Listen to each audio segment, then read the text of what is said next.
माननीय अध्यक्ष महोदय पधार रहे हैं।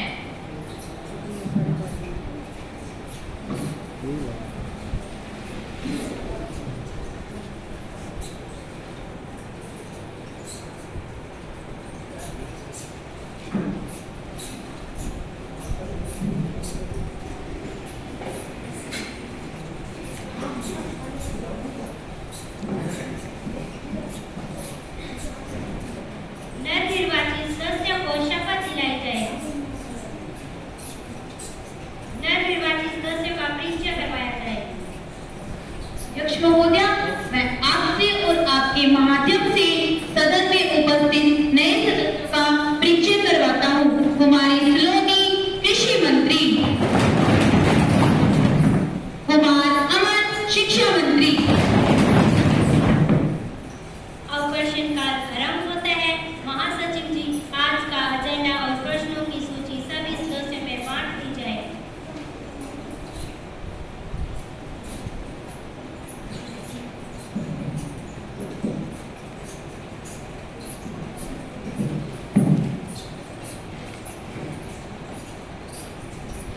प्रश्न संख्या 101 कुमारी किरण। माननीय अध्यक्ष महोदय, मैं आपके माध्यम से शिक्षा मंत्री से यह प्रश्न पूछना चाहती हूँ कि सरकार द्वारा चलाए गए खास कार्यक्रम मिड डे मील है, जो सही ढंग से नहीं चलाया जा रहा है। सभी स्कूलों से लगातार शिकायतें आ रही हैं। इस भोजन के कारण हाल ही में खबर आई है कि हरियाणा के गाँव में इस कारण 22 बच्चों की मृत्यु हो गई है। यह घटना बड़ी ही निंदनीय है।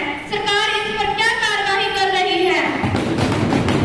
माननीय शिक्षा मंत्री। माननीय अध्यक्ष महोदय, मैं स्पष्ट कर देना चाहता हूँ कि मिड डे मील प्रोग्राम पूरे भारत में चल रहा है। यह विश्व का प्रजातांत्रिक लेकिन विकासशील देशों में से अधिक उपयोगी कार्यक्रमों में से एक माना जाता है। इस पर सरकार ने इसके लिए 1321 करोड़ रुपए का बजट बना दिया है। इसमें 12 करोड़ बच्चों को अच्छा पका हुआ भोजन साल में 160 दिन दिया जाता है। इस कार्यक्रम के 2 लाभ हैं। एक, जो गरीब अभिभावक अपने बच्चों को स्कूल भेजने की बजाय काम करवाते हैं, वे उन्हें स्कूल भेजने लगेंगे ताकि बिना रोजगारी के बच्चों को एक वक्त का भोजन मिल सके। हरियाणा की घटना बड़ी ही निंदनीय है। इसके लिए कमेटी बना दी गई है जो इसकी जांच करेगी। माननीय अध्यक्ष महोदय, यहाँ भी भ्रष्टाचार के चलते बच्चों के खाने में मिलावट की जाने लगी है। घटिया से घटिया बच्चों को दिया जाता है। आजकल बच्चों के खाने में चूहे में कीड़े मकोड़े देखना आम बात हो गई है। हरियाणा में हुई इस घटने का गुनाहगार कौन है? उन बच्चों की कीमत इतनी कम थी कि उनके माता पिता को मुआवजा देकर चुप करवा दिया गया। क्यों सरकार बच्चों के स्वास्थ्य के साथ खिलवाड़ कर रही है? सरकार क्यों बच्चों के प्रति इतनी लापरवाही बरत रही है? माननीय अध्यक्ष महोदय, मिड डे मील के बारे में जो कमियां बताई जा रही हैं, उन्हें दूर करने का प्रयास किया जाएगा। विद्यालय का मुखिया पहले खाने को आके चेक करेगा, उसके बाद बच्चों को बांटा जाएगा, जिससे मिड डे मील की कमियों को दूर किया जाएगा। रही बात अभिभावकों तक लागत पहुंचाने की, तो उसके ऊपर सरकार विचार करेगी। प्रश्न संख्या 102 कुमारी ललिता। माननीय अध्यक्ष महोदय, मैं आपके माध्यम से स्वास्थ्य मंत्री जी से यह पूछना चाहूंगी कि कोविड-19 के दौरान लोगों की स्थिति बहुत ही दयनीय थी। आपने लॉकडाउन लगा दिया, जिसके कारण जो लोग घर से बाहर काम कर रहे थे, वो अपने घर तक नहीं पहुंच पा रहे थे। लॉकडाउन के कारण एक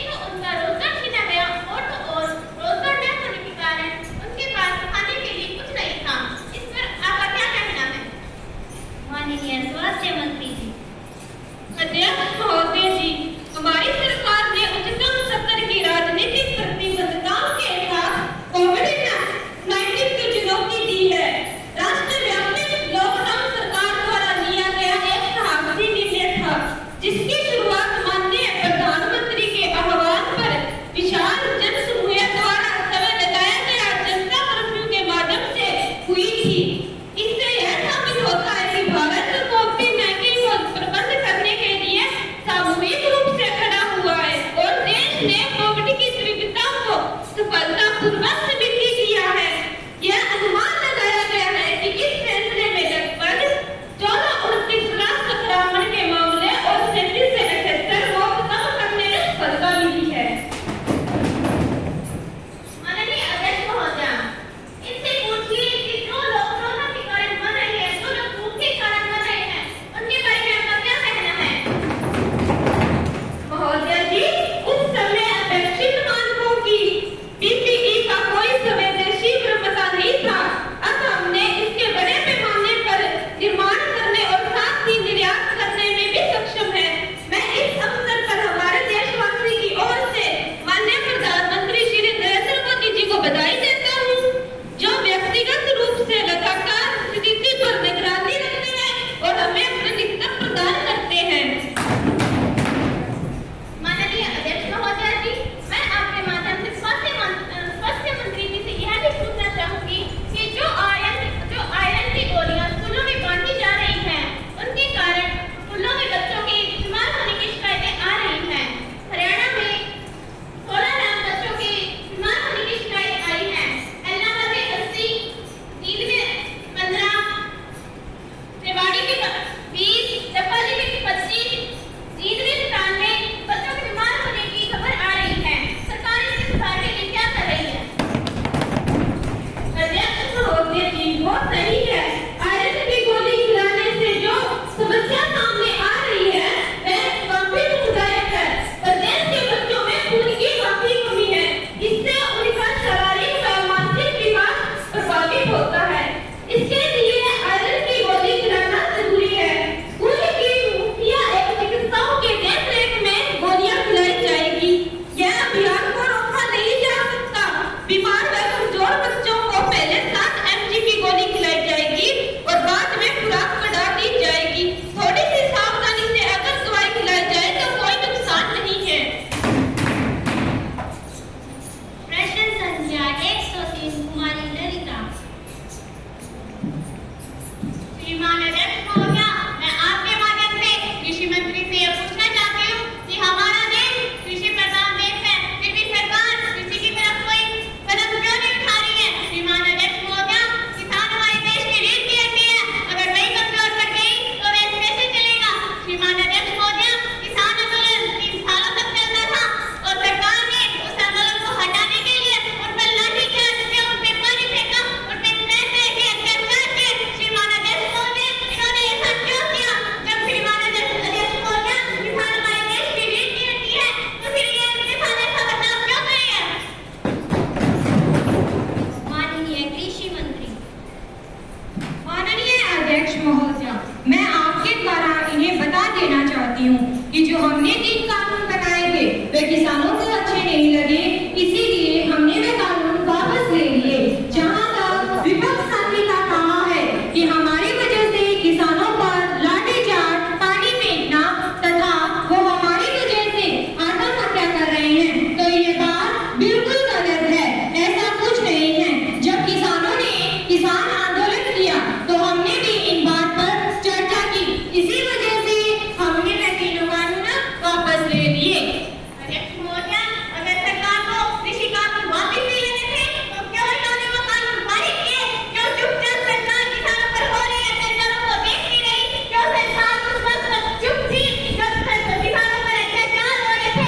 क्यों अध्यक्ष महोदय, सरकार चुप थी जब कानून में रुई डालकर सो रही थी, जब किसानों पर अत्याचार हो रहे थे? माननीय अध्यक्ष महोदय, मैं विपक्ष साथी को बता देना चाहती हूँ कि 3 साल तक मोदी सरकार चुप नहीं रही। मैं इन्हें बताती हूँ, 3 साल तक मोदी सरकार चुप नहीं रही थी। सरकार ने सोचा कि किसानों को इन कानूनों के बारे में पता चल जाएगा, लेकिन ऐसा नहीं हुआ। कम से कम विपक्ष साथी के लोगों को, किसानों को समझाना चाहिए था। उस समय उनके मन में ये आग जला रहे थे, ये जले हुए पर नमक छिड़क रहे थे। कम से कम इंसानियत के नाते विपक्ष साथी किसानों को समझा सकते थे, लेकिन इन्होंने ऐसा नहीं किया। विपक्ष दल के साथी को ये बात मैं स्पष्ट कर देना चाहती हूँ कि जब एक इंसान चाय के ठेले से प्रधानमंत्री के पद तक पहुँच सकता है तो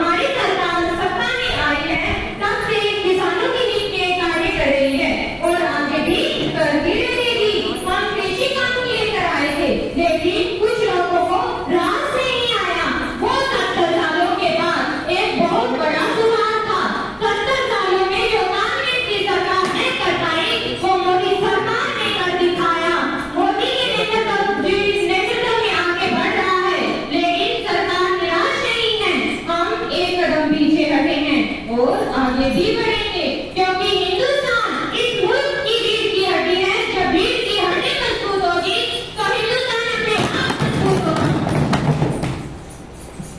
दर्शन संख्या 104 श्रीमान संजय सिंह।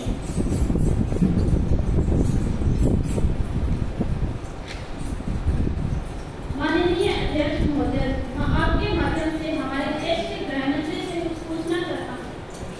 माननीय अध्यक्ष महोदय जी, हमारे देश के गृह मंत्री अपनी इच्छा अनुसार जैसे चाहे वैसे बिल पास करें। अगली बार ये लोकसभा हारेंगे, इस्तीफा देंगे, चिट्ठी लिखेंगे और कहेंगे कि पार्लियामेंट्री सिस्टम तो बड़ा खराब है। हम देश के अंदर प्रेसिडेंशियल फॉर्म ऑफ सिस्टम लाएंगे, हम देश को बदलेंगे, देश का संविधान बदलेंगे, फिर वोट डाल दो जी, वोट डाल दिया जाएंगे। ये क्या नौटंकी है? ये कोई मजाक है?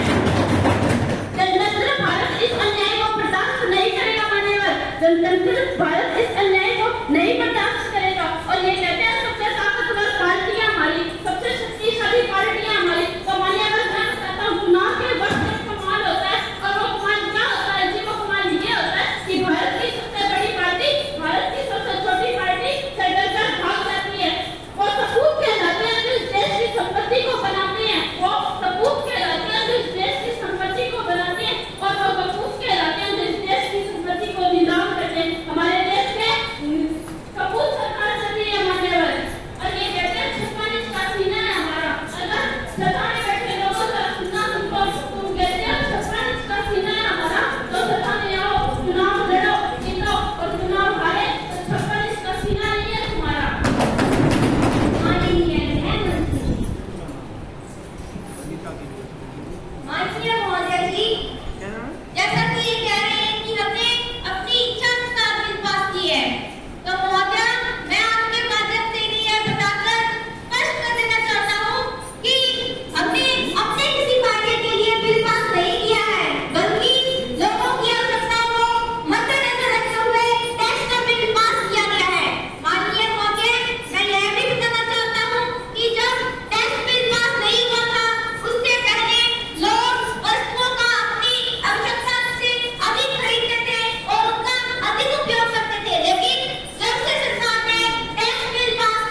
हमारे पास इसके आंकड़े आए हैं कि भारत में 60% महिलाओं के साथ घरेलू हिंसा की जा रही है।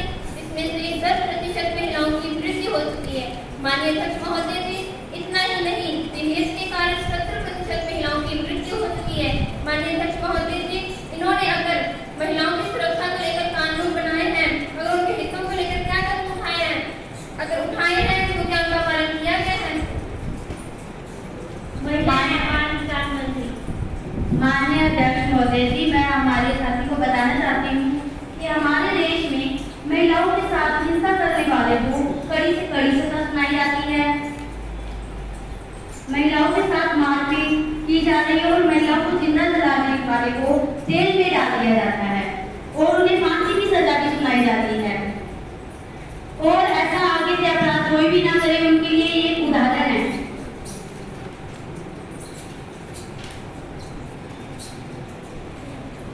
और वो अपराध को रोक दे, नहीं तो उनका यही हाल होगा। और रही बात महिलाओं की सुरक्षा की, तो हमने महिलाओं के लिए हर सड़कों पर सीसीटीवी कैमरे की व्यवस्था की है और हर एक स्थान पर महिला पुलिस कर्मचारी की व्यवस्था की है। महिलाएं एवं बच्चियां बिना हिचकिचाहट कर अपनी सारी बातें बता सकती हैं और अपराध करने वाले को सख्त कार्रवाई की जाएगी और अपराध को रोक दे। और रही बात इनके आंकड़े की, तो इनके आंकड़े गलत है। जब इनकी सरकार सत्ता में थी तो महिलाओं पर 80 से 90% महिलाओं का शोषण हो रहा था और 40 से 50% महिलाओं की मृत्यु हो रही थी। जब हमारी सरकार सत्ता में आई तो 10 से 20% महिलाओं का शोषण कम हुआ और महिलाओं के लिए और भी कानून बनाए जा रहे हैं। कोई भी महिला के साथ शोषण करता पाया जाता है तो उसके लिए सख्त कार्रवाई की जाएगी और अगर किसी के खिलाफ FIR दर्ज लिखवाई जाती है तो। और हमारी सरकार जनता तक आवाज पहुंचा रही है, ना शोषण करना है और ना शोषण सहना है। आपने महिलाओं के लिए क्या क्या योजनाएं बनाई हैं? माननीय अध्यक्ष महोदय जी, मैं हमारे साथी को बताना चाहती हूँ कि हमने महिलाओं के लिए बहुत सारी योजनाएं बनाई है, क्योंकि बेटी बचाओ बेटी पढ़ाओ, महिला शक्ति केंद्र, नारी शक्ति पुरस्कार, महिला पुरस्कार एंड रोजगार, वर्किंग वुमेन हॉस्टल, सचेत वन स्टॉप सेंटर, स्कूल। अब प्रश्नकाल समाप्त होता है। माननीय अध्यक्ष महोदय जी, जब तक मैं संसद के अधिवेशन के लिए आ रही थी उस समय मेरी गाड़ी पुलिस कर्मियों द्वारा रोक ली गई। मैंने उन्हें बताया कि मैं एक सांसद हूँ और सांसद की कार्रवाई के लिए जा रही हूँ। मैंने अपने सारे जरूरी कागजात भी उन्हें दिखाए, फिर भी 1 घंटे तक मुझे अनावश्यक ही रोके रखा, जिस कारण मैं अधिवेशन में लेट पहुंची। मेरी जैसी सांसद के साथ यदि ऐसा हो सकता है तो वे आम जनता के साथ कैसा व्यवहार करते होंगे। मेरा आपसे निवेदन है कि दोषी पुलिस कर्मियों के खिलाफ कार्रवाई की जाए। क्या आपके पास सभी कागजात पूरे थे? जी हाँ अध्यक्ष महोदय। महासचिव जी, इनकी रिपोर्ट मानवाधिकारियों के पास भेज दी जाए। अब सभा पटल पर पत्र वापस रखे जाए।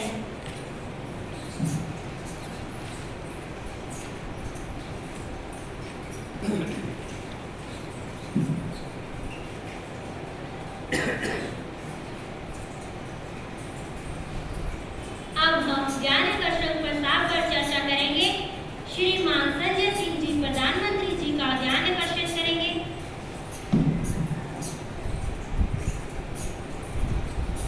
माननीय अध्यक्ष महोदय, आपके माध्यम से संसद का ध्यान योजना आयोग ने जो आंकड़े गरीबी हटाने संबंधी प्रस्तुत किए हैं उनकी तरफ दिलवाना चाहता हूँ। योजना आयोग की जो नई रिपोर्ट है वो गरीबी के साथ मध्य वर्ग के लोगों को ठेस पहुंचाने वाली है। योजना आयोग नवीनतम आंकड़ों के आधार पर 2010-11 में जहां देश में 37.2% गरीबी थी, वहीं 2016-17 में यह दर घटकर 21.9% रह गई है। इस प्रकार देश में गरीबी की संख्या 40.23 करोड़ से कम होकर 27 करोड़ रह गई है। सितंबर 2016 में योजना आयोग ने गांव व शहर के लिए 26 रुपए या 32 रुपए की गरीबी रेखा निर्धारित की थी। नई परिभाषा के तहत अब इस सीमा को मामूली बढ़ाकर 28 रुपए व 33 रुपए कर दी है। इस प्रकार सरकार ने यह मान लिया है कि गांव में 816 रुपए कमाने वाला और शहर में 1000 रुपए कमाने वाला गरीब नहीं है। सरकार के इस फैसले गरीबी 500 में घट गई है। सरकार इसका जवाब दे। माननीय अध्यक्ष महोदया जी, मैं आपके माध्यम से विपक्षी दल को बताना चाहता हूं कि जो गरीबी आंकड़ों को लेकर इन्होंने खेद प्रकट किया है, वे आंकड़े वर्ष 2014 और वर्ष 2015 के हैं। इन वर्षों में सरकार ने गरीबी हटाओ योजना चलाई थी। ये योजनाएं इस प्रकार हैं: पंचवर्षीय योजना, मनरेगा योजना। इन योजनाओं में काफी हद तक गरीबी को कम भी किया है। तो मैं आशा करता हूँ कि विपक्षी दल को अपना उत्तर मिल गया होगा।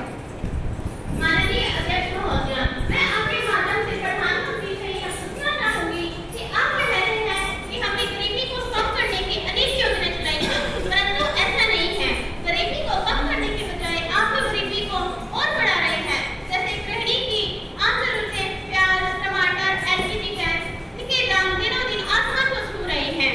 और तो और आम जनता की जरूरत पेट्रोल, डीजल आदि के दाम दिनों दिन बढ़ते जा रहे हैं। आप कह रहे हैं कि एक आदमी एक दिन का खाना 28 रुपये में खा सकता है, परंतु ऐसा देखने से बिल्कुल नहीं लगता कि एक आदमी एक दिन का खाना 28 रुपये में खा सकता है। मैं आपसे अनुरोध करती हूँ कि आम जनता की मजदूरी को बढ़ाया जाए और महंगाई पर रोक लगाई जाए, ताकि प्रत्येक व्यक्ति को अपने हक का खाना मिल सके। अध्यक्ष महोदया, मैं आपके माध्यम से विपक्ष दल को यह भी बताना चाहता हूं कि सरकार ने ये योजनाएं चलाई थी, उनका उद्देश्य यही था कि प्रत्येक व्यक्ति को रोजगार मिले, ताकि किसी क्षति की पूर्ति करने के लिए मानव विकास में किसी प्रकार की बाधा ना आए। सरकार ये दाम अपने स्वार्थ या भले के लिए नहीं बढ़ाती है, ये भी किसी कारणवश ही बढ़ाए जाते हैं। अंतर्राष्ट्रीय बाजारों में ये दाम हमें क्या है, अधिक कीमत में मिलते हैं, इसीलिए हम इन वस्तुओं के दाम बढ़ाते हैं। जैसा कि हम जानते हैं कि पाकिस्तान में पेट्रोल डीजल 233 रुपए प्रति लीटर है, जबकि भारत में तो महोदया 100 रुपए लीटर ही है। तो मैं इनको ये स्पष्ट कर देना चाहता हूँ कि ये जो दाम बढ़ाते हैं, ये किसी कारणवश ही